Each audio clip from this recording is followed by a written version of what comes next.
பர்திமேயு சுவிசேஷ ஊழியங்கள் வழங்கும்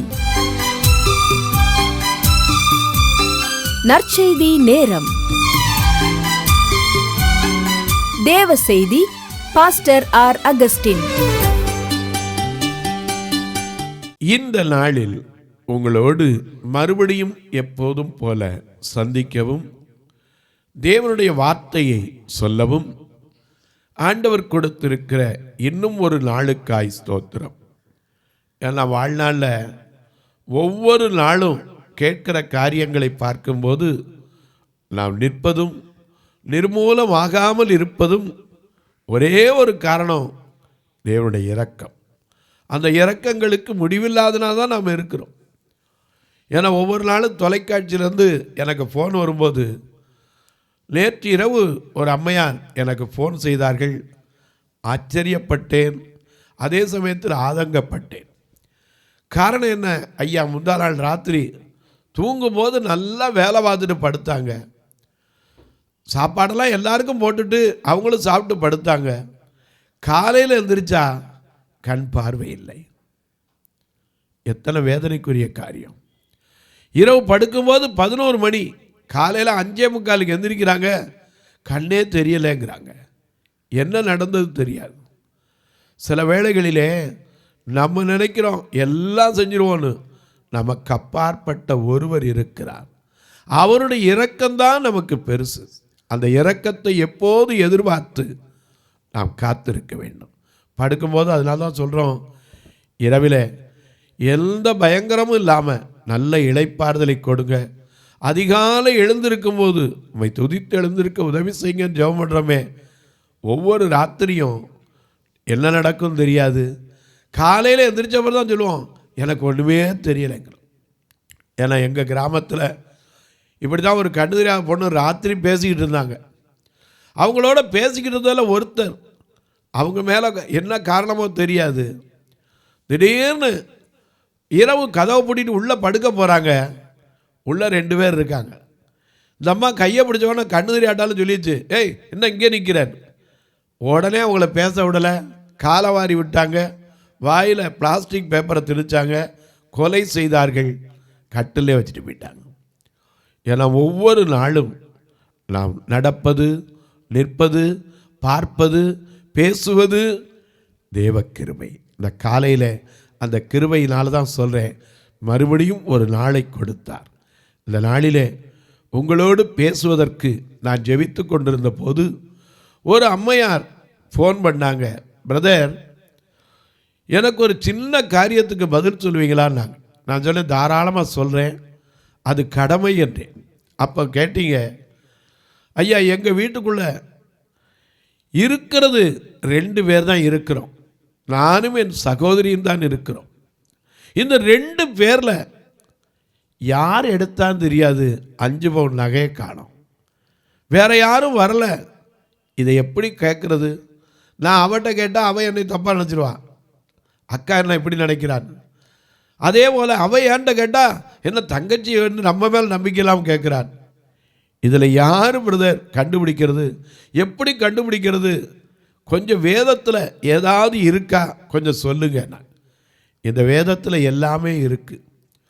ஏன்னா கர்த்தருடைய புஸ்தகம் குறைவற்றது, ஆத்துமாவை உயிர்ப்பிக்கிறது. ஏசாயா 34:16 படி கர்த்தருடைய புஸ்தகத்திலே என்ன செய்யணுமா? தேடி வாசிக்க வேண்டும். இவைகளில் ஒன்றும் குறைவுபட்டு இருக்கவே இருக்காது. அதனால தான் என் தேவன் தம்முடைய மகிமையின் செல்வத்தினால் உங்கள் குறைவுகளெல்லாம் கிறிஸ்துவுக்குள்ளே நிறைவிலே நிறைவாக்குவார் என்று எழுதப்பட்டிருக்கிறது. இந்த வேதத்தில் இல்லாத ரகசியம் இல்லை. நமக்கு வேணால் தேடி வாசிக்காமல் வந்திருப்போம். நிச்சயமாக எல்லா கேள்விகளுக்கும் பதில் இருக்கிறது. உங்களுடைய வேதாகமத்தை தயவு செய்து எங்கே இருந்தாலும் தேடி கையில் எடுப்பீங்களா? எரேமியா தீர்க்கதரிசியின் புஸ்தகம் 2வது அதிகாரம் 26வது வசனத்தை அப்படி எல்லாரும் கையில் எடுக்கிற வரைக்கும் பாடுமா? நீங்களும் நானும் சேர்ந்து பாட போகிறோம்.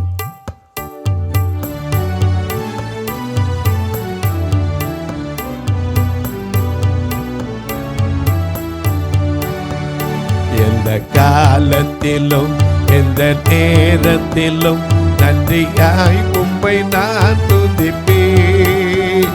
எந்த காலத்திலும் எந்த நேரத்திலும் நன்றியாய் உம்மை நான் துதிப்பேன். இயேசுவே உம்மை நான் துதிப்பேன் துதிப்பேன் எந்த வேளையிலும் துதிப்பேன். இயேசுவே உம்மை நான் துதிப்பேன் துதிப்பேன் எந்த வேளையிலும் துதிப்பேன். எந்த காலத்திலும் எந்த நேரத்திலும் நன்றியாய் உம்மை நான் துதிப்பேன். இயேசுவே உம்மை நான் துதிப்பேன் துதிப்பேன் எந்த வேளையிலும் துதிப்பேன். இயேசுவே உம்மை நான் துதிப்பேன் துதிப்பேன் எந்த வேளையிலும் துதிப்பேன்.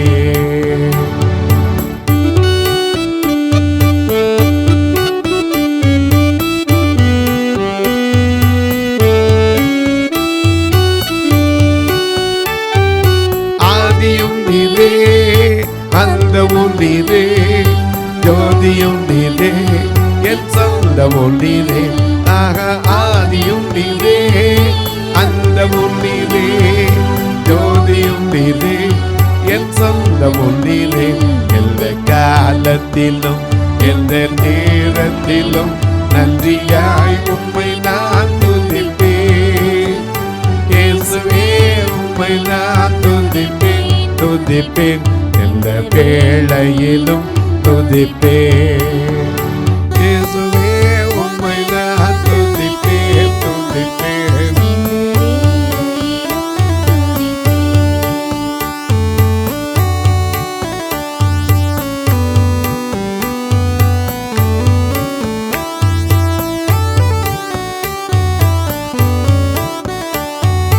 தேவனும் நீரே, ஜீவனும் நீரே, ராஜராஜனும் என் சர்வமும் நீரே.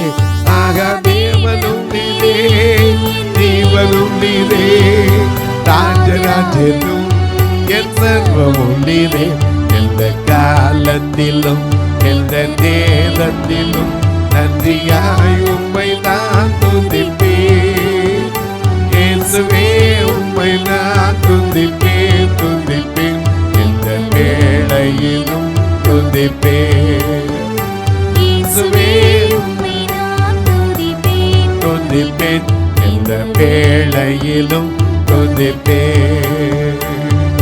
துன்ப நேரத்தில் இன்பமே அவன், எந்த வேளையும் என் மாறினானே. ஆக துன்ப நேரத்தில்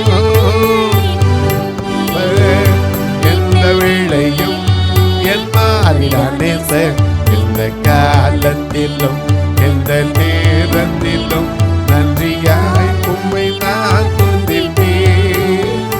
இயேசுவே உம்மை நான் துதிப்பேன் துதிப்பேன் எந்த வேளையிலும் துதிப்பேன்.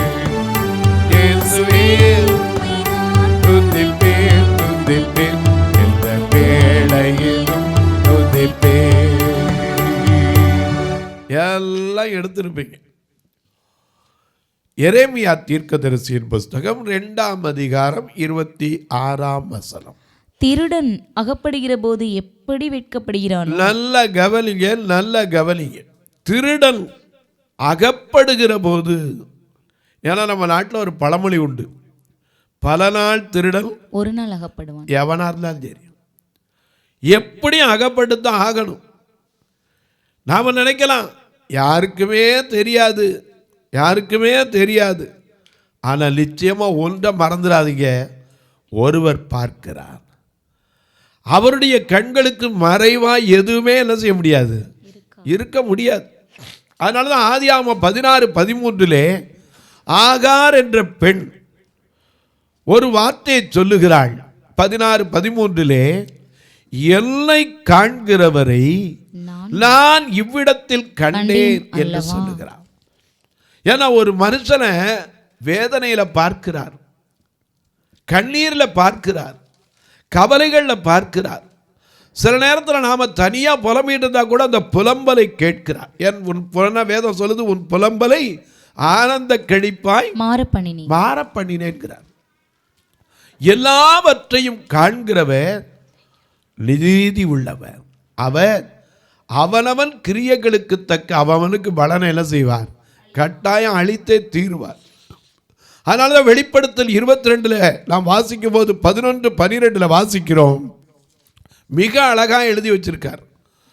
அநியாயம் செய்கிறவனுக்கும் சொல்லியிருக்கார், இன்னும் கொஞ்சம் அநியாயம் செய்யட்டும், அசுத்தமாய் வாழ்கிறவன் இன்னும் அசுத்தமாய் இருக்கட்டும். அதென்ன அசுத்தமாய் வாழ்கிறவனா? நல்லா படிச்சிருப்பான், நல்ல வேலையில் இருப்பான், ஆனால் சாயந்தரம் போய் பார்த்தீங்கன்னா தான் அவனுடைய அசுத்தம் தெரியும். ஏன்னா சாயந்தரம் வரும்போது எத்தனை பேர் ஒரு மனிதனாய் வருகிறார்கள். அசுத்தமாக இருக்கிறவன் இன்னும் அசுத்தமாகட்டும். அக்கிரமம் செய்கிறவன், அநியாயம் செய்கிறவன் இன்னும் கொஞ்சம் அநியாயம் செய்யட்டும். அசுத்தமாக இருக்கிறவன் இன்னும் அசுத்தமாகட்டும். நீதி உள்ளவன், நீதியாய் நடக்கிறவன் இன்னும் நீதி செய்து கொண்டே இருக்கட்டும். பரிசுத்தம் உள்ளவன் இன்னும் பரிசுத்தமாகட்டும்.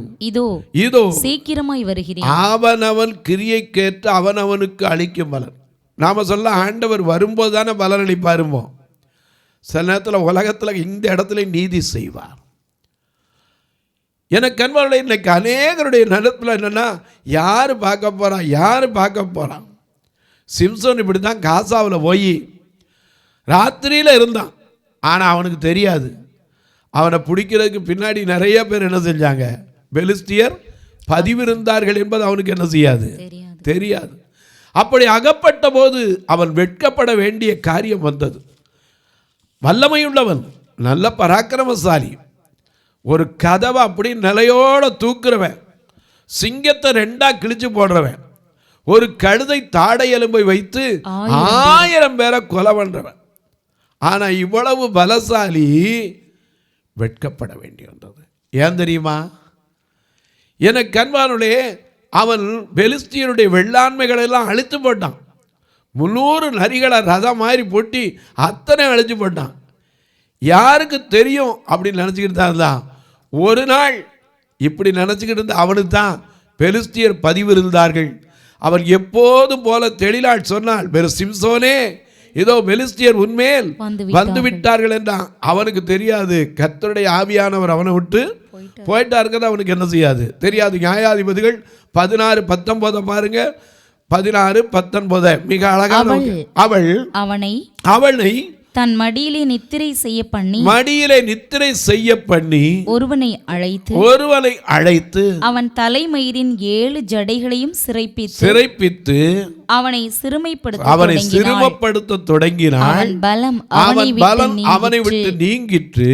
அப்பொழுது அவள் சிம்சோனே, பெலிஸ்தர் உன்மேல் வந்து விட்டார்கள் என்றாள். அவன் நித்திரை விட்டு விழித்து கர்த்தர் தன்னை விட்டு விலகினதை அறியாமல் எப்போதும் போல உதறி போட்டு வெளியே போவேன் என்றான். பெலிஸ்தர் அவனை பிடித்து அவன் கண்களை பிடுங்கி அவன் காசாவுக்கு கொண்டு போய் அவனுக்கு 2 வெண்கல விலங்கு போட்டு சிறைச்சாலையிலே மாவரைத்துக் கொண்டிருக்க வைத்தார்கள். அப்பதான் அவனுக்கு தெரிஞ்ச, ஐயோ நான் பண்ணது தப்பு இல்லை. எனக்கு அன்பாருடைய எல்லா தவறு பண்ணாலும் சரி, ஒன்றை நீங்கள் தெரிஞ்சுக்கங்க, திருடன் அகப்படும் நாளிலே கண்டிப்பாக என்ன செய்யணும், வெட்கப்பட்டுத்தான் தீரணும். நாம் நினைக்கலாம் என்னைக்கு தெரிய போகுது. ஐயா மறந்துடாதீங்க, ஒரு நாள் செய்கிற காரியம் பல நாள் செஞ்சுக்கிட்டே வந்திருக்கலாம், ஒரு நாள் நிச்சயமாகப்படும். நான் படிக்கிற காலத்தில் ஒரு பெண் இருந்தா, கண்ணு தெரியாத பெண்ணு. அது வேடிக்கையாக இருந்தாலும் உங்களுக்கு சொல்லுவது நல்லது, நீங்கள் அறிந்து கொள்ள. ஏன்னா அந்த பெண்ணுக்கு பார்வை தெரியாது. லீவ் விட்டு வீட்டுக்கு போயிட்டு வருவாள். வீட்டுக்கு போயிட்டு வரும்போது தன்னுடைய தாய் என்ன செய்வாங்க, பொம்பளை பிள்ளையாச்சே, அதுவும் படிக்கிற பொண்ணாச்சு, அவளுக்கு ஏதாவது செஞ்சு கொடுத்தோன்னு சொல்லி இந்த பொரிவளங்காய் மாவும்பாங்க, அது எனக்கு தெரியாது, அரிசியை பொரித்து பொரியலாம் போட்டு அதை திரித்து மாவாக கொடுத்து வீட்டில் போய் அங்கே ஸ்கூலில் இருக்கும்போது என்ன செஞ்சுக்கோ சாப்பிட்டு கடின்னு கொடுத்துருப்பான். இவள் கொண்டு வந்து அப்பப்போ சாயந்தரத்தில் எடுத்து சாப்பிடுவாள். இவளுக்கு சுத்தமாக பார்வை தெரியாது. கொஞ்சம் பார்வை தெரிந்த ஒரு பெண் அவளோடு படிக்கிறவள் இருந்தாள். அவள் என்ன செய்வா, இவ கையை எடுக்கிற நேரம் அவள் கையை விட்டு என்ன செய்வா, எடுத்துருவா. இவளுக்கு தெரியாது. இவள் அம்மாட்ட சொல்லும்போது சொல்லுவா, என்ன தெரியலம்மா நிறைய கொடுத்து விட்டேன், ஆனால் என்ன ஒவ்வொரு நாளும் நான் எடுக்கிறதோடு அது குறைஞ்சிக்கிட்டே வருது, எனக்கே தெரியல. இப்படி பல நாள் செய்து கொண்டிருந்தாள். ஒரு நாள் என்ன நடந்தது தெரியுமா, அவள் இப்படி பக்கத்தில் உட்காந்து பேசிக்கிட்டு இருக்கும்போது இவன் கை எடுக்கிறத கொஞ்சம் கவனிக்காமல் அந்த பக்கம் யாரோ கூப்பிட்டாங்க, திரும்பிட்டு கையை விட்டா இவ கையும் போயிடுச்சு, அவ கையும் உள்ள மாட்டிக்கிச்சு. கடைசியில் நீதானா இப்படி செய்கிறேன்னா எல்லாரும் சொன்னாங்க, சே திங்கிற பொருளில் போய் அற்பத்தனமாக நடந்துக்கிட்டியே, ஏன் அவளுக்கு கேட்டு வாங்கியிருக்கலாம்ல. ஏன் சொல்ல, திருடன் அகப்படும் நாளிலே வெட்கப்பட்டு தான் தீரணும். எந்த காரியத்திலும் சரி, யாராக இருந்தாலும் சரி, நிச்சயமாக வெட்கப்பட்டு தான் ஆகணும். நீங்கள் நினைக்கலாம் யார் செய்தோன்னே தெரியாது பிரதர், ஒருத்தர் ஏமாற்றலாம். ஆனால் ஒன்றை தெரிஞ்சுக்கங்க ஐயா, மனுஷன் எதை விதைக்கிறானோ அதை அறுத்துத்தான் தீரணும். ஏமாற்றினால் ஏமாற்றப்படுவோம், துரோகம் பண்ணினால் நிச்சயமாக நமக்கு துரோகம் வரும். எப்படின்னு கேட்பீங்க, ஏசாயா 33ஆம் அதிகாரம் 1 வசனத்தை பாருங்க.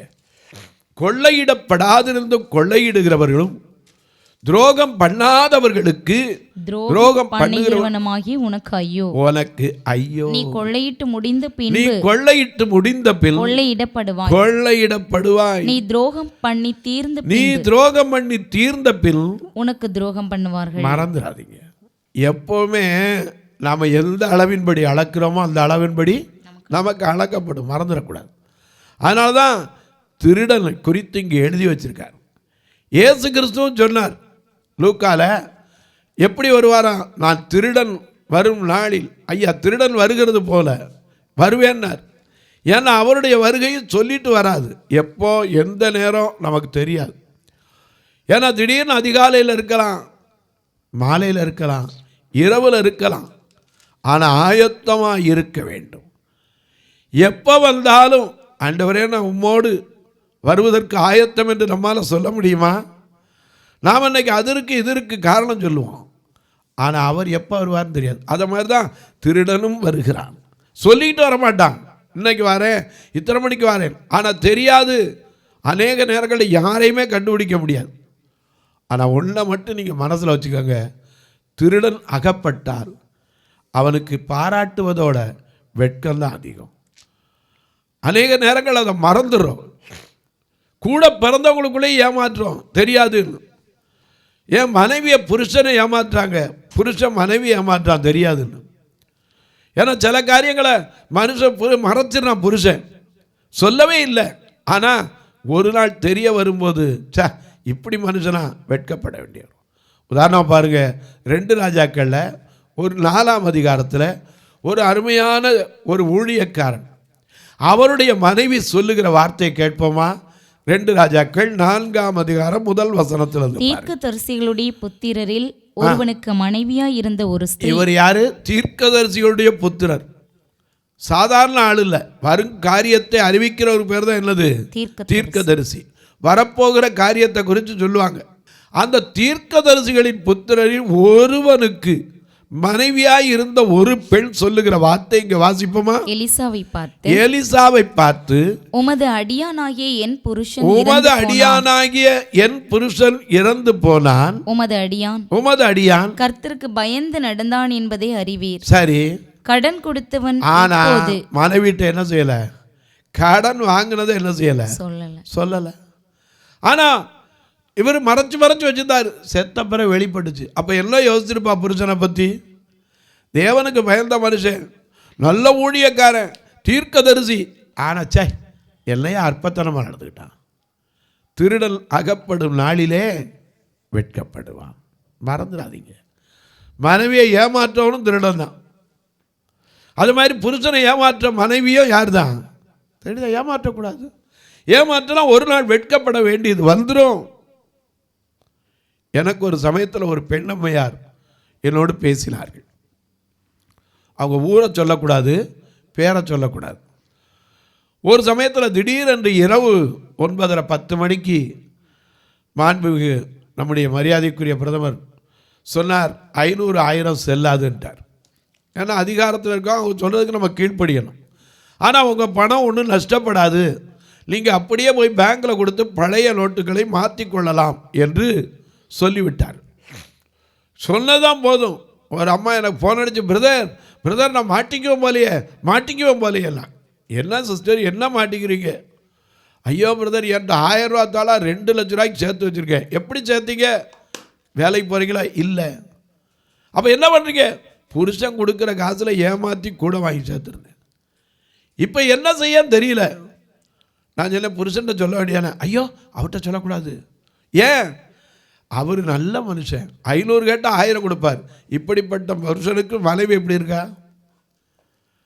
அகப்பட்டு கொண்டாடி. இப்போ என்ன செய்யறன்னு தெரியல. புருஷன்டையும் சொல்ல முடியலை, மற்றவங்கள்டையும் சொல்ல முடியலை. என்கிட்ட கேட்டாங்க. நான் சொன்னேன், 3 வழி இருக்குது. என்னன்னாங்க, யாருக்கும் தெரியாமல் தலையை சுற்றி தூர போடுங்க. 2வது வழி என்னன்னாங்க, நேராக பேங்க்கு போங்க. உங்கள் கண்ணுக்கு தெரிஞ்ச ஊழியங்கள் எதாவது மனசுக்கு கத்தர் ஏவுறாரோ அதுக்கெல்லாம் 10,000 20 ஊழியத்துக்கு அனுப்புங்க. வேறு வழி இருக்கா பிரதர்? இருக்குது. என்ன செய்ய? போதும் என்று சொல்லாத அக்கினி இருக்குது, தூக்கி போடுங்க. ஏன் சொல்கிறேன்? குடும்பத்துக்குள்ள ஒருத்தருக்கு ஒருத்தர் ஏமாற்றலாமா? ஆனால் ஒரு நாள் அகப்படும் போது வெட்கப்பட வேண்டியது வந்துடும். மறந்துடாதீங்க. திருடன் ஒன்று ஏதோ பெரிய களவு பண்ண மட்டும் இல்லைங்க, யாராக இருந்தாலும் சரி, எந்த மனுஷனாக இருந்தாலும் சரி, ஒரு நாள் அகப்பட்டு தான் தீரணும். அப்படி அகப்படுற நேரத்தில் வெட்கப்பட வேண்டிய ஒரு காரியம் கட்டாயம் வந்துடும். இந்த வசனத்தை திரும்பி திரும்பி மனசில் வச்சுக்கிட்டிங்கன்னா நாம் செய்கிற காரியத்தெல்லாம் பேசும்.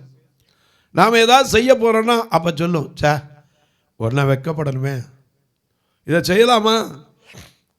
யோசிக்கணும். திருடன் அகப்படுகிற நாளிலே வெட்கப்படுகிறது போல அப்படி நிப்பாட்டலை. முழுசா வாசிங்க. திருடன் அகப்படும் நாளில் எப்படி வெட்கப்படுவானோ அப்படியே இஸ்ரவேல் வம்சத்தார் வெட்கப்படுவார். கட்டையை பார்த்து, ஆமா, நீ என் தகப்பன், கல்லை பார்த்து நீ என்னை பெற்றாய் என்றும் சொல்லுகிற அவர்களும், அவர்கள் ராஜாக்களும், அவர்கள் பிரபுக்களும், அவர்கள் ஆசாரியர்களும், அவர்கள் தீர்க்கதரிசிகளும் வெட்கப்படுவார்கள். அல்லேலூயா. மறந்துடாதீங்க. தொலைக்காட்சியில் பார்க்கிற என் அன்பு மக்களே, நிச்சயமா சொல்றேன், ஒரு நாள் அகப்பட்டே தீரும். ஏன்னா லூக்கா 12:2 அறியப்படாத ரகசியம் இல்லை, வெளியரங்கமாகாத மறைபொருள் கிடையாது. ஆகையினால நிச்சயமா ஒரு நாள் நீதி வெளிப்பட்டே தீரும். அது எத்தனை தோண்டி மூடினாலும் சரி, நீதியை மறைக்க முடியாது. அதனால தான் ஆண்டவர் சொல்றார், என்ன வேணாலும் செய்யட்டும், அவனவன் கிரியைக்கு பலன் உண்டு. தொலைக்காட்சியை பார்க்கிற நீங்கள் ஒரு வார்த்தை இல்லை ஊழியத்திற்காக ஜெபிக்கிறீங்களா? எத்தனையோ பேர் ஆச்சரியப்படுறீங்க, அழகா இருக்குங்கிறீங்க, கேட்குறக்கு ஆறுதலாக இருக்குங்கிறீங்க. உண்மைதான். ஆனால் சில நேரம் கடிந்து கொண்டு பேச வேண்டிய கட்டாயம் வருது. ஏன்னா அறிய வேண்டிய ரகசியத்தை அறியாமல் போயிடக்கூடாது. துன்மார்க்கன் தன் துன்மார்க்கத்தில் சாவது கர்த்தருக்கு பிரியமோ, அவன் மனம் திரும்புவதைத்தான் விரும்புகிறார். அதனாலதான் கடிந்து கொள்ளுகிற சத்தியத்தை எழுதி வைத்திருக்கிறார். அதனால் இதை மனதில் வைத்து, சின்ன சின்ன தவறுகள் தான் நம்ம பெரிய காரியத்தை கொண்டு போயிடும். ஒரு நாள் வெட்கப்படுறதுக்கு முன்னாடி ஆண்டவரே என்னை மன்னியும் சொல்லி அறிக்கையிட்டார். அவர் எல்லா அநியாயத்தை நீக்கி நம்மை சுத்திகரிக்க அவர் உண்மையும் நீதியும் உள்ளவராயிருக்கிறார். ஆமென். இந்த தொலைக்காட்சியில் ஒவ்வொரு நாளும் வர்றதுக்காக ஜெபிங்க. எங்கள் ஆலயம் 2 கண்ணும் தெரியாத மக்களுக்காக, மதுரையில் ஒன்று, திருநெல்வேலியில் உண்டு. நீங்கள் எங்கே பக்கத்தில் இருந்தாலும் வந்து பார்க்கலாம், தாராளமாக வரலாம். வர்றதுக்கு முன்னாடி ஃபோன் பண்ணுங்க, ஏன்னா நாங்கள் அவுட்டரில் இருக்கோம். அதனால் உங்களை வந்து கூட்டிகிட்டு போயே காட்டுவோம். அது மட்டுமல்ல, கர்த்தர் உங்களை ஏவினால் உங்கள் பிறந்த நாள், திருமண நாள், உங்களுக்கு வேலையில் உயர்வு கிடைத்த நாள், உங்கள் பிள்ளைகள் வாழ்க்கையில் ஐயா ஒரு நல்ல பெரிய உயர்வு கிடைக்கும்போது, உங்கள் உறவினர்களுக்கு பல நாள் காத்திருந்த காரியத்தில் நன்மை நடக்கும்போது கர்த்தர் ஏவினால் இந்த ஊழியங்களுக்கு உதவலாம். ஒரு நேரம் உணவு கொடுக்க உதவலாம், ஒரு 10-20 பேருக்கு ஊன்றுகோல் கொடுக்கலாம், ஒரு 100 பேருக்கு ஊன்றுகோல் கொடுக்க உதவலாம், ஒரு அறை கட்டுமான பணிக்கு உதவலாம். பார்வையற்றோர் மரித்தா கூட அடக்கம் பண்ண சொந்தக்காரனுக்கு மனசு இருக்காது, ஃபியூனரல் காரியத்துக்கு உதவலாம். எங்கள் ஆலயத்தில் வந்து பாருங்கள், நடக்க முடியாமல் கண்ணும் தெரியாமலாம் இருக்காங்க. இப்படிப்பட்டவர்களுக்கு உட்கார்ந்து எந்திரிக்க முடியாது, ஆனால் இவர்களுக்கு ஒரு வீல் சேர் கூட நான் இன்னும் போடுவதற்கு யோசித்து கொண்டு தான் வருகிறேன். நீங்களும் இதற்காக ஜெபியுங்கள். கர்த்தர் ஏவினார். ஐயா எப்படி உதவி செய்கிறது அப்படின்னு கேட்பீங்க. கர்த்தர் உங்களை ஏவினா இதில் வர்ற நம்பர் 2 நம்பர் வரும். ஜிபே உண்டு, ஃபோன்பே உண்டு. இப்போ தான் டீ குடித்தாலும் ஜிபே தான், சாப்பிட்டாலும் ஜிபே தானே, அதனால் ஜிபே ஃபோன்பே உண்டு. ஒருவேளை ஐயா நான் ஒரு நல்ல காரியத்துக்கு உதவணும், அதற்கு எனக்கு நினைவாக வைக்கிறதுக்கும் அல்லது நான் கொடுப்பதற்கு வரி விலக்கு பெறுவதற்கு வழி உண்டா அப்படின்னீங்கன்னா 8438852500 இதில் பாருங்கள், பர்திமேயு பார்வையற்றோர் சேரிட்டபிள் ட்ரஸ்ட்டுன்னு இருக்கும். இதன் வழியாக தொடர்பு கொள்ளலாம். நீங்கள் தொடர்பு கொண்டு என்கிட்ட சொன்னால் அதற்கான ரசீதும் உங்களுக்கு அனுப்பி வைப்பேன். சிலர் சொல்லிங்க ஆண்டவர் கொடுக்குறதுக்கு என்ன கணக்கும்பீங்க. அப்படிப்பட்டவர்களை குறித்து நான் அல்ல, கர்த்தரே உங்களுக்கு அதற்கு பலன் தருவார். உங்கள் ஜெபக்காரி எது இருந்தாலும் காலை 10 மணிலேருந்து 5 மணிக்குள்ளே சொல்லலாம். ஏன் பிரதர்மீங்க, நான் உங்களை 24 மணி நேரம் ஜெபிக்கிறேன்ட்டு ஃபோனை எடுக்காமல் இருந்தால் பிரயோஜனம் இல்லை. ஆகையினால் 10லேருந்து 5க்குள்ளே அழக தாராளமாக ஜெபிக்கிறேன். இப்போ உங்களுக்காக ஜெபிக்கட்டுமா? நல்ல பிதாவே, நன்றியோடு துதிக்கிறோம். இந்த நல்ல நாளிலே ஒரு அருமையான சத்தியத்தை நாங்கள் அறிந்து கொள்ள உதவி செய்தீர் சுவாமி. திருடன் வெட்கப்படுகிற நாள், திருடன் அகப்படும் நாளில் வெட்கப்படுகிறது போல என் ஜனமாகிய இஸ்ரவேல் வெட்கப்படும் என்று சொன்னீரே. அதை அறிந்து நாங்கள் ரகசியமாய் செய்கிற காரியங்களை கர்த்தர் காண்கிறார் என்பதை உணர்ந்து மனம் திரும்ப ஒவ்வொருவருக்கும் உதவி செய்யும். இந்த ஊழியத்தை தாங்குகிற, ஜெபிக்கிற, கொடுக்கிற மக்களை ஆசீர்வதி. பிறந்த நாள், திருமண நாளை நினைவு கூறுகிற மக்களுக்காய் ஜெபிக்கிறேன். படித்து முடித்து புதிதான கல்விக்கு அடியெடுத்து வைக்கிற பிள்ளைகளுக்காய் ஜெபிக்கிறேன். அவருடைய பொருளாதார தேவைகளை கர்த்தர் சந்தியும்.